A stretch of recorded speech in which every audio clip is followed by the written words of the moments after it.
Meus queridos, o Salmo 32 é o que nós ficamos por ler, Salmo 32, porque Davi, ele ficou aí aproximadamente, como eu disse para vocês, um ano com esse pecado escondido, desculpa, mas não escondido dele mesmo, porque não tinha como. Ele tinha uma consciência em Deus, ele era honesto demais, muito sincero, para enganar a si mesmo, porque tem pessoas que burlam a sua mente. Isso é muito perigoso, né? Aquela pessoa que ela se engana-se a si mesma, e a Bíblia diz que essas pessoas que enganam a si mesmas, essas pessoas estão numa situação muito complicada. Aquelas que enganam-se a si próprio, é muito perigoso quando se consegue fazer isso. E Davi, ele era muito honesto, ele era muito sincero, e é isso que Deus gostava em Davi, é isso que fez Deus chamar Davi segundo o seu coração, porque ele era honesto, ele era sincero, né? Agora, lógico que aqui a gente vê o lado humano de Davi, que é sujeito, como todos nós, a encobrir inclusive pecado, né?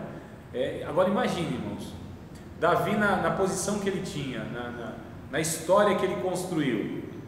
Nós que não temos nem 1% a gente não se compara com Davi, né? Nessa história toda, a gente encobre. Imagina se a gente fosse aí um Davi, talvez nem Natan chegando lá, a gente mandava logo matar o profeta, né? O profeta querendo acabar com a minha história, meu ministério. Não, logo que de fato Deus usou o profeta, seria um inimigo. Mais ou menos, a gente às vezes é assim, né? Se levantando. Às vezes Deus usa alguém para confrontar a gente no nosso pecado, e a gente ainda olha com esses olhos aí e tal. Mas Davi não. Quando Deus usou mesmo ali o Natan, aí não teve jeito, ele reconheceu: eu pequei contra o Senhor. E o pedido que ele fez a Deus no Salmo 51, ele não pediu: Senhor, que o meu reino não acabe, que as pessoas não me abandonem, e a minha fama, nada disso interessava para Davi. O que interessava para Davi era não perder a comunhão com Deus, irmãos. Isso eu acho muito lindo naquela oração que ele faz no Salmo 51. Senhor, renove em mim o espírito reto, torna a dar-me a alegria da salvação, né? Não retires de mim o teu Espírito Santo. Então esse é o desejo que ele tem, de não perder a comunhão com Deus, de não deixar de ser a habitação do Espírito Santo. Essa é a maior preocupação. Reino, fama, tudo aquilo que ele tinha, para ele era de só menos importância comparado com a comunhão com Deus. Então Davi, até no erro, até no pecado, ele é exemplo para nós, irmãos. O homem de Deus, a mulher de Deus, mesmo caindo em pecado, pode ser exemplo diante da postura que se tem do erro, né, que se cometeu. Então é por isso que os homens de Deus e mulheres de Deus pecam, e não deixam de ser homens e mulheres de Deus. Não deixam. Não é? Senão não é de nós, né? O Salmo 32, olha o que diz o texto do verso 1 até o verso 5. Davi está expressando então o seu sentimento, a sua vida nesse período que ele passou quando ele não tinha confessado o pecado, tá? Bem-aventurado aquele cuja transgressão é perdoada e cujo pecado é coberto. Bem-aventurado, ou seja, feliz, né, a palavra. Bem-aventurado o homem a quem o Senhor não imputa maldade, em cujo espírito não há engano. Aí ele vai descrever aqui, enquanto eu me calei, é a respeito desse período aí, envelheceram os meus ossos pelo meu bramido em todo dia, porque de dia e de noite a tua mão pesava sobre mim, o meu humor se tornou em sequidão de estio. Confessei-te o meu pecado e a minha maldade não encobri. Dizia eu: confessarei ao Senhor as minhas transgressões, e tu perdoaste a maldade do meu pecado. Então Davi, irmãos, imagina nesse um ano as noites que ele ia dormir, quando deitava a cabeça no travesseiro, e a sua consciência dizendo: pecou contra Deus, pecou contra Deus, pecou contra Deus. Já pensou que perturbação de Batseba, aquele que ele matou o marido e ainda, ou aliás, adulterou com a mulher, né, e ainda matou o marido. É esse pecado. Oi? Isso, é sobre esse pecado que o Salmo 32 e o 51 vai falar, a respeito dessa ocasião aí. Então a gente percebe que a consciência, o entendimento, ele esclarecido por Deus, o Espírito Santo conseguindo trabalhar a nossa consciência, é aqui que a gente é alcançado por Deus. E aqui é o bloqueio, muitas vezes, onde nós colocamos, onde o Espírito Santo não consegue, e só as emoções para nós é suficiente. Então a gente precisa dar muita atenção a essa realidade. Tudo bem, amados? Podemos prosseguir? Pode ser? Então vamos lá. 1.2 aí, na página 284 ainda, visão histórica da apologética. Então nós falamos sobre a importância de basear as doutrinas, afirmar nossas crenças, intuições na convicção a partir do entendimento, do raciocínio, tá certo? E não apenas, ou aliás, não por meio das experiências, do sentimento. Senti de Deus que é assim. Mas por que você acha que é assim? Eu sinto de Deus que é assim. Deus falou, meu coração que é assim. A gente ouve, né, essas expressões de muitos crentes assim, né? Deus falou, meu coração. Muitas vezes é Deus coisa nenhuma. Deus coisa nenhuma. Confunde-se muito a voz, a não ser que eu sou um crente muito ruim, né? que eu vejo aí os crentes assim tão espiritual, entre aspas, que eles ouvem a voz de Deus tão fácil toda hora. Eu fico espantado com um negócio desse. Não sei, que de repente sou eu mesmo, né? Tem que avaliar esse negócio melhor.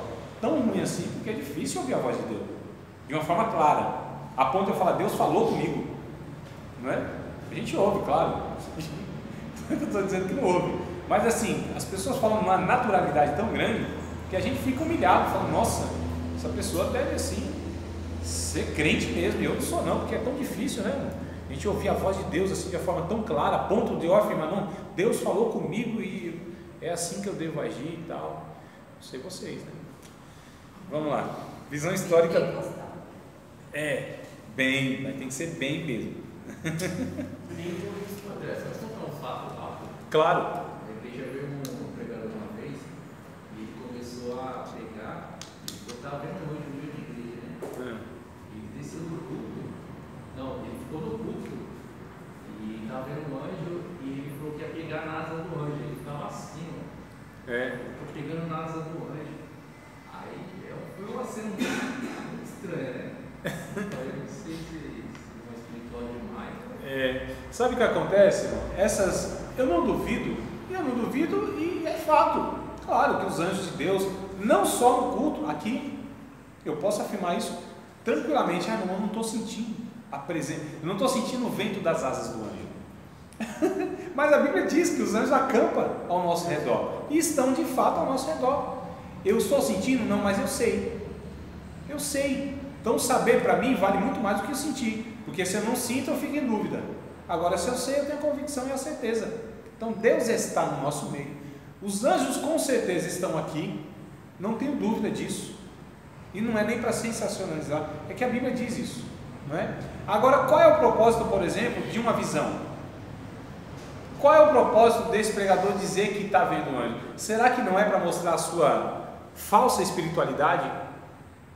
Não é? Porque tudo tem um propósito. Deus não é Deus de acaso, Deus não é Deus de está fazendo, mas não sabe nem por que está fazendo. Está fazendo porque viu um anjo lá. Por que eu vou lá, Senhor? Rapaz, estou te mandando, vai lá, dá um passeio lá na terra, vai lá. Não é assim, não. Existe um propósito definido para tudo, exatamente tudo que Deus faz. Não tem uma vírgula que Deus não mande escrever que não tem um sentido.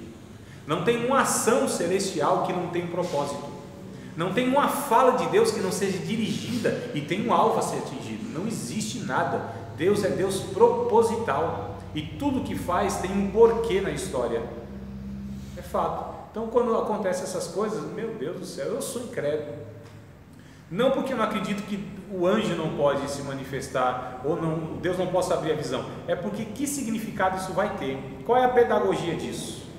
Que fruto isso vai gerar? O que isso vai mudar na cabeça, na vida das pessoas que estão presentes, recebendo essa suposta mensagem? Vocês entendem, amados? Qual que é a questão? É assim mesmo, porque todo culto, os anjos estão aqui, eu estou vendo, está passeando, não sei o que, ele está ali. Eu não estou vendo nada, porque eu penso assim, é uma coisa tão espiritual como nós, ser humano, ter a visão de ver. Suponhamos, você passeia e vê um fantasma, isso já corre. Mesmo que na igreja, você vai ver um anjo. Eu sei lá, eu sou meio duvidosa da pessoa ver. Não, mano, é bíblico, não tem problema. Eu tive visão de anjo já, Mais de uma vez. A questão é, qual é o propósito disso? E quando a gente se baseia nessas experiências pessoais, aí que está o problema. O problema está aqui, irmãos, tá certo? Qual o significado dessas coisas? Aí quando vê anjo toda hora, tem um irmão aí que eu não vou falar o nome, nem de que igreja que é, irmão, toda vez é esse negócio, o anjo está aqui, irmão, e tal, aquela coisa toda. Irmão, não pode ter uma conversa comigo assim, natural, é tudo espiritual, e aí baseia-se então em cada coisa, e a gente vai perceber a vida dessa pessoa que tem essas práticas. Quando você pega a questão do conhecimento bíblico, nossa, irmão, é um negócio totalmente distorcido, né? Aí a gente está trabalhando o que? A importância de nós estarmos sendo regidos pela consciência, pelo entendimento, por aquilo que é lógico, por aquilo que é racional. Volto a enfatizar, com categorias divinas, com valores e princípios que é da palavra de Deus, não é uma racionalidade humana. A gente não está falando nada de sabedoria humana, a gente não está falando aqui de racionalismo, tá certo? Eu estou falando de usar o cérebro que Deus nos deu. Vamos lá. Visão histórica da apologética.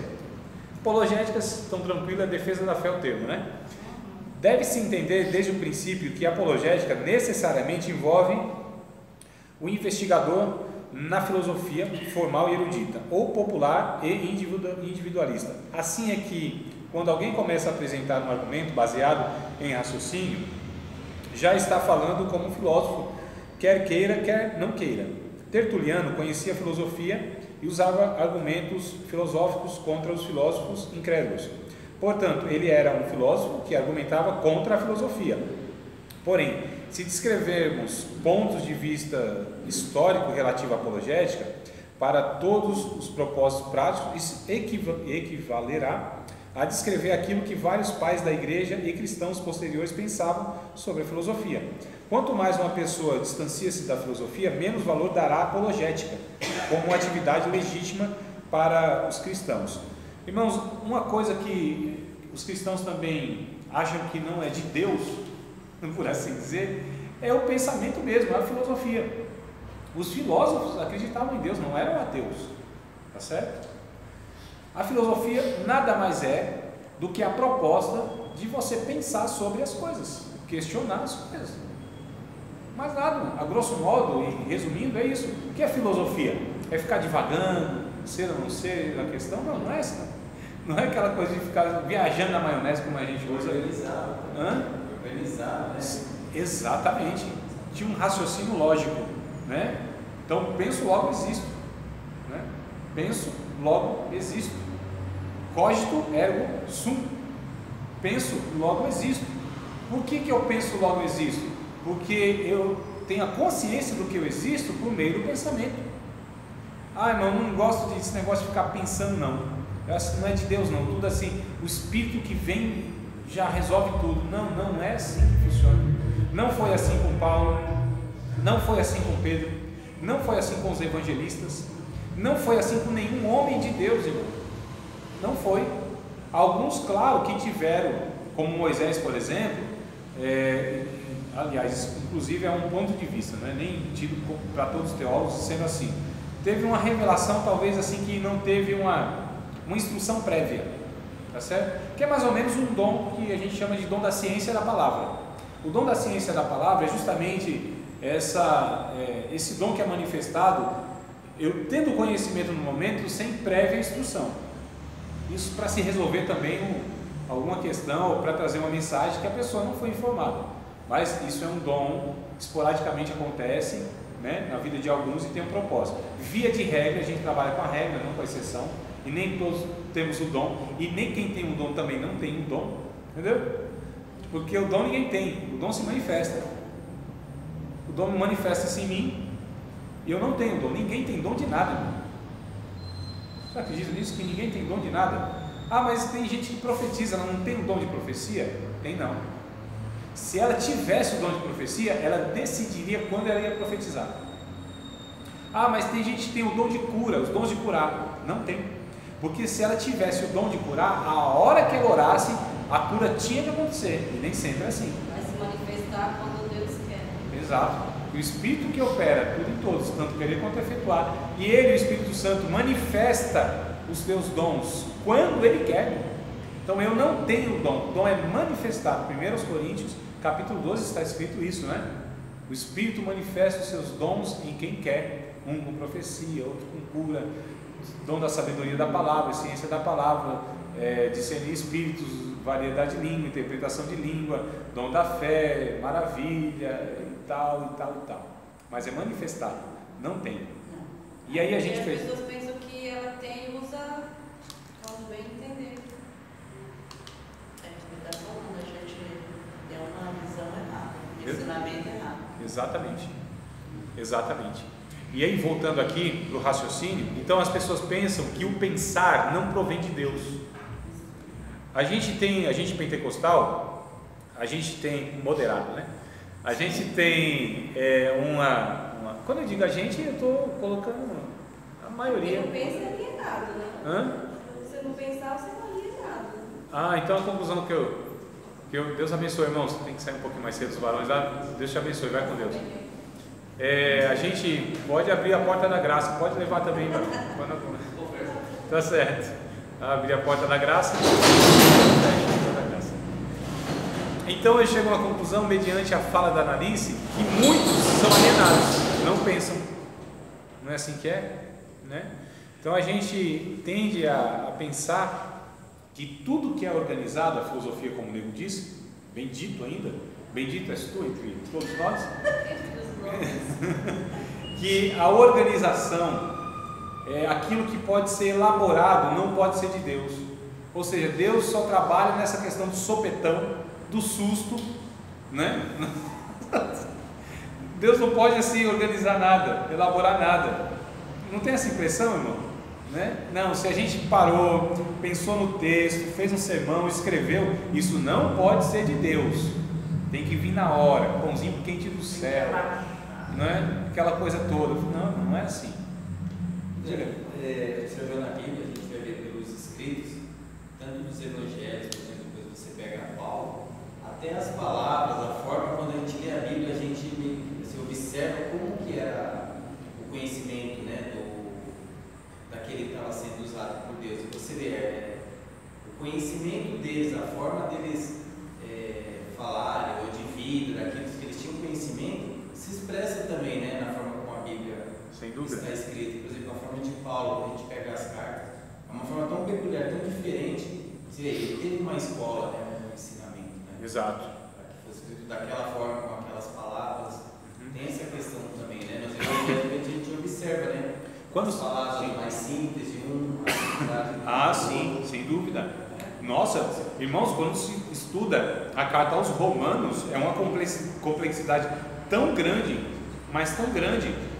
Quando você pega, por exemplo, os escritos de Pedro, que era uma pessoa simples na instrução, comparando Pedro era um pescador, uma pessoa de pouca instrução, não frequentou escolas rabínicas, não teve um mestre, não falava várias línguas, não era viajado pelo mundo, como Paulo, por exemplo, né? Então a gente vê essas características até nessa questão da escrita em si. E aí o que acontece? Quando nós organizamos e elaboramos, o que a gente está fazendo? Usando a nossa capacidade, irmãos, de organização. O que é teologia? Porque teologia todo crente faz. Todo crente, sem exceção, faz teologia. A pergunta é, faz de forma organizada ou desorganizada? Faz de forma correta ou de forma errada? Porque se eu leio, se eu falo assim, Deus é bom, isso é uma definição teológica, não é? Eu estou definindo uma qualidade, uma característica de Deus, bondade. Deus é bom, Deus é maravilhoso. Eu estou fazendo o que? Teologia. Agora é de uma forma organizada ou não? Então, essa questão de organizar é que muita gente fala, não é. Parar um dia na semana para ficar pensando 2 horas sobre algum texto da Bíblia, não pode ser assim tão espiritual, não. Não pode ser um culto a Deus, não pode ser um culto a Deus. Não é certo, não. Alguns acham que não pode ser um culto a Deus. Alguns acham que isso aqui não é um culto a Deus. Isso é verdade. Já pensaram numa possibilidade de pensar um negócio desse? Vim aqui dentro de uma igreja, todo mundo sentado na cadeira, com a Bíblia aberta, e achar que isso aqui não é um culto a Deus, meu? Só porque talvez nós não estamos sentindo, ou só porque não tem aquela liturgia toda, os instrumentos, aquele ambiente apelativo para que você chore. Tem uns louvorzinhos antes. Isso, aquele melódico, porque tem notas, Dá a né? entender que isso, que as pessoas acham que Deus não se faz presente, né? Isso. Por quê? Porque muitas vezes nós não sentimos, às vezes a gente sente, né? Às vezes sente, mas quando não sente? Mas o sentir ou não sentir faz diferença para nós que aqui estamos e nos reunimos uma vez por semana? Faz, irmãos. Porque nós sabemos que estamos aqui prestando culto a Deus, adorando a Deus. Diga, Analice, quer dizer alguma lembrança aqui? Não? Então tá bom. Eu estava pensando em outra coisa. Vamos lá. Tertuliano, ponto 1 aí, está acompanhando? Tertuliano supunha que a filosofia é produto da mente pagã e, consequentemente, inútil para defender a fé cristã. Isso equivale a ignorar a base bíblica da apologética e que não há razão pela qual não possa haver uma atividade filosófica cristã. Se a razão vem da parte de Deus e se alguém a usa de maneira sistemática, já estará agindo como um filósofo, utilizando-se de um dom divinamente outorgado. Podemos evitar os abusos. Houve pais latinos como Arnóbio, Lactâncio e outros que seguiram a ideia de Tertuliano. Os pais alexandrinos, Clemente, Orígenes, etc., proposital e habilidosamente, eles usavam filosofia platônica e estoica para dar à fé cristã uma expressão filosófica. A filosofia pode aguçar os conceitos teológicos.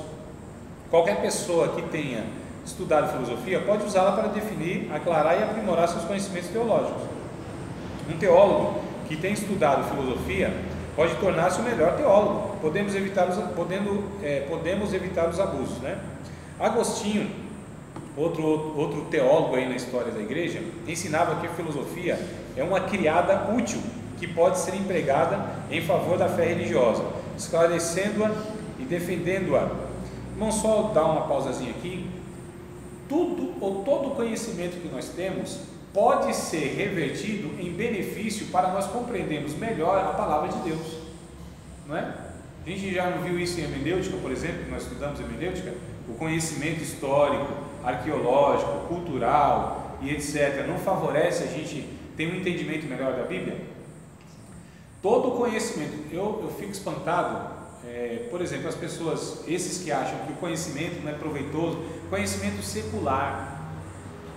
Irmãos, para mim não existe conhecimento secular. Se quem está adquirindo conhecimento é um servo de Deus, não existe. Aquilo vai ser de alguma maneira revertido para benefício do reino de Deus. Quando o Salomão ele escreve o livro de Provérbios, vocês acham que ele tinha um conhecimento secular como hoje entende? O que, por exemplo? O que vocês acham que ele estudou? Estudou sobre formiga, irmão. Formiga. Já pensou um homem de Deus assim, um santo homem de Deus, ele ficar assim, ó, olhando as formigas, assim, observando como que faz, como que não faz, observou o verão até o inverno.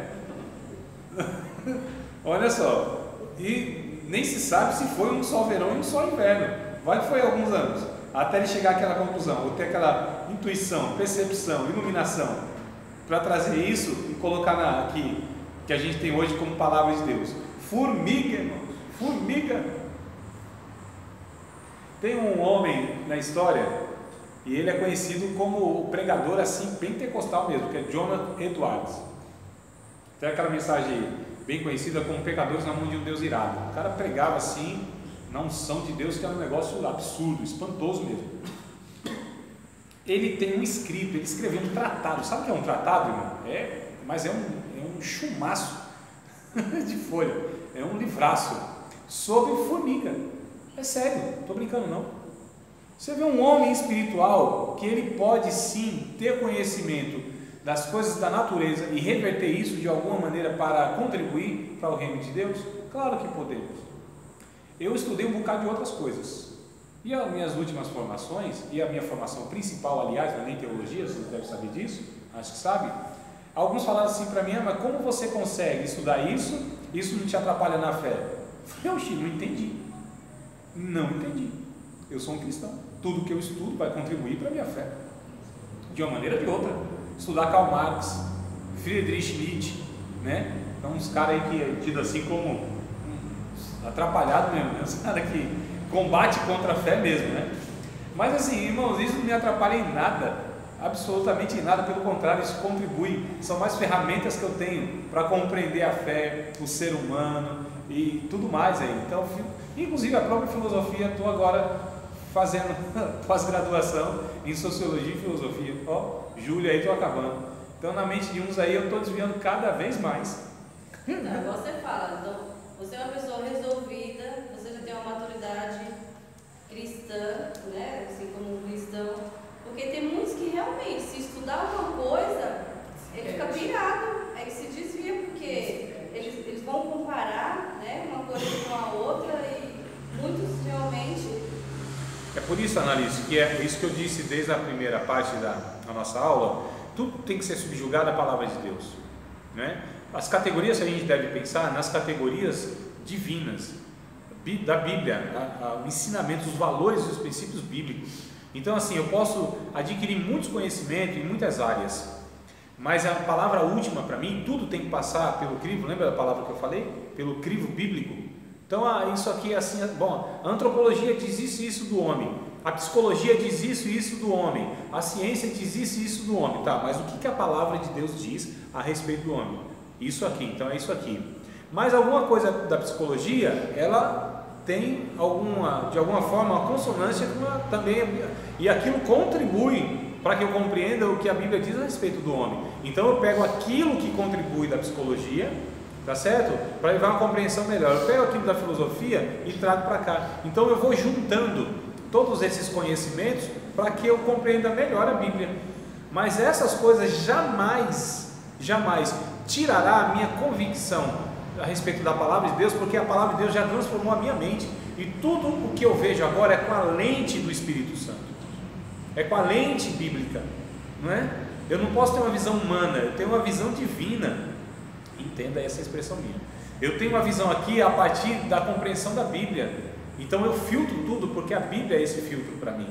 Então eu consigo agora peneirar tudo. Então, a filosofia diz isso e tal, a antropologia diz isso e isso, tá, tudo bem. Isso aqui tem alguma consonância com o que a Bíblia diz? Tem, ótimo, então isso aqui está contribuindo. Diz ao contrário? Eu falo, não, então isso aqui eu descarto. Essa semana agora passada, eu estava passando por isso com o meu filho, estava estudando com ele umas coisas de geografia e de ciências.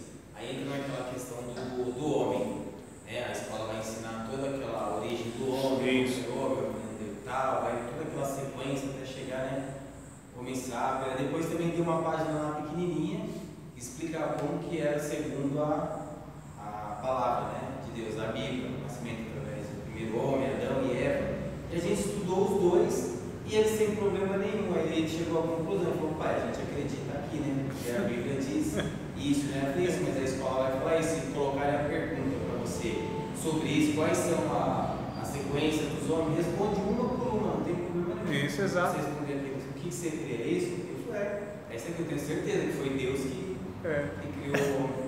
A gente não teve até briga isso em escola, né? Tem criança que se recusa, às vezes o pai ensina a se recusar, que ele ensina a se retirar da sala, já vi bastante coisa assim. Aí não tem crise, né, meu, para quem é resolvido, o menino já é resolvido. Tá vendo? E tem uns que tem uma crise enorme. Então, assim, essa que é a questão.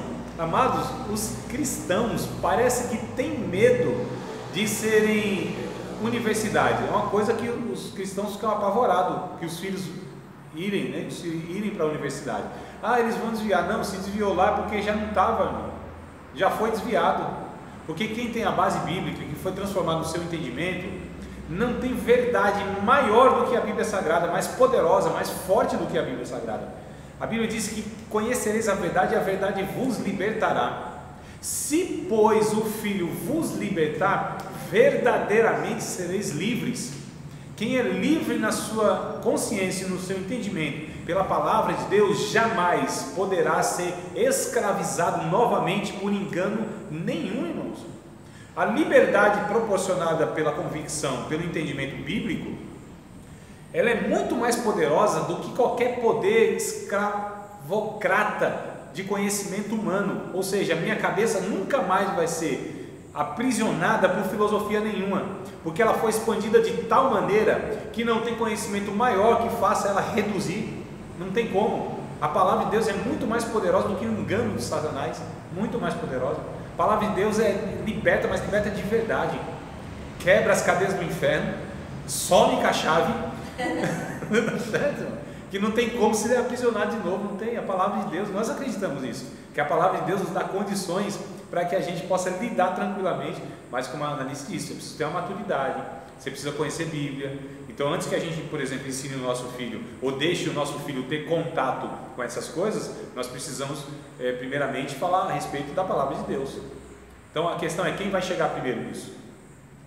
O diabo ou nós? Quem vai chegar primeiro? Deus ou a palavra de Deus ou essas filosofias? Então muitas vezes, quando nossos jovens vão para a universidade e lá se desviam todo, é porque a igreja falhou em prepará-los para confrontar ou para estar diante dessas dificuldades. É simples assim, pelo menos eu penso assim, né? Mas o pensamento é algo de Deus, usar o cérebro é algo de Deus, não tenho dúvida. Tomás de Aquino, na parte 4 aí, foi um apologeta, né? Um defensor refinado. Sua obra Suma contra Gentiles defendeu a fé cristã contra a maneira materialista e não espiritual, como certos filósofos árabes, como Averroes, utilizavam a filosofia de Aristóteles. A apologética de Tomás de Aquino foi tão bem sucedida que se transformou em uma força dominante durante séculos na igreja ocidental. Irmãos, depois eu vou falar dessa parte 5, 6 na outra aula, se Deus quiser. Mas Tomás de Aquino, ele sistematizou a teologia e filosofia. É um filósofo que nós temos na igreja. Um dos maiores filósofos do mundo e da história é cristão, que é o Tomás de Aquino. É que a igreja católica, parece que a igreja católica tomou posse, né, patente de algum, mas é cristão, homem de Deus, servo de Deus, sistematizou. Ele na escola do livro de história, né? O Tomás de Aquino, né? É o Agostinho, o Tomás de Aquino, todos eles. E a igreja católica toma como sendo, entre aspas, santos do catolicismo, mas não são. São homens de Deus, servos de Deus na história. É que a história, a igreja, ela, entre aspas, assim, na história está misturada a igreja cristã e a igreja católica, né? Ela está misturada na história. Então, muitas vezes não distingue, mas nós que estudamos as duas, então nós sabemos que a igreja, embora tinha lá o título católica, mas muitos homens de Deus estavam lá, de alguma maneira participando da história. O Agostinho, Tomás de Aquino. Então, eu só fui descobrir essas coisas depois que eu comecei a fazer o curso. A teologia. Então, eu achava que era santos que eles pegaram e Professor, não tinha importância. Professor de história, muitas vezes não sabe disso. Isso aí foi em 2000 ou 2001, mais ou menos. Eu voltei a estudar, né? Aceitei Jesus para consertar a vida toda, né? Que eu tinha abandonado a escola.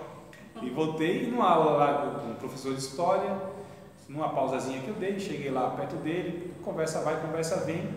Aí eu comecei a falar a respeito de alguma coisa do catolicismo, da história mesmo, nada religião e tal, história e tal. E eu falei, não, a história diz assim, mas você sabia que é assim, assim, assim? Foi mesmo? Nossa, eu não sabia dessas informações. Professor de história, mas é uma história enviesada, né? É uma história que é selecionada.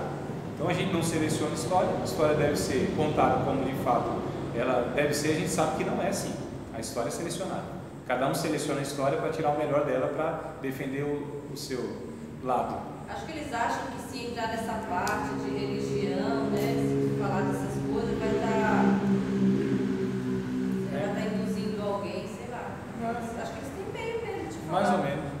Mas a questão é, irmãos, então a gente percebe que na igreja cristã sempre houve os pensadores, que eram chamados apologistas. Se nós não tivéssemos essas pessoas, a gente estava perdido, tinha caído em muito tempo em distorções, e apesar de termos, ainda caímos em muitas coisas da igreja, e hoje talvez não seja o motivo de ter muito ensinamento errado dentro de igreja evangélica, por não ter essa proposta de que os crentes, eles pensem, eles estudem a Bíblia, eles parem para refletir, para discutir, para dialogar, para questionar, para pensar, repensar, não é? Então talvez esse seja o motivo aí. Vocês têm alguma pergunta fácil e rápida? Não? Não?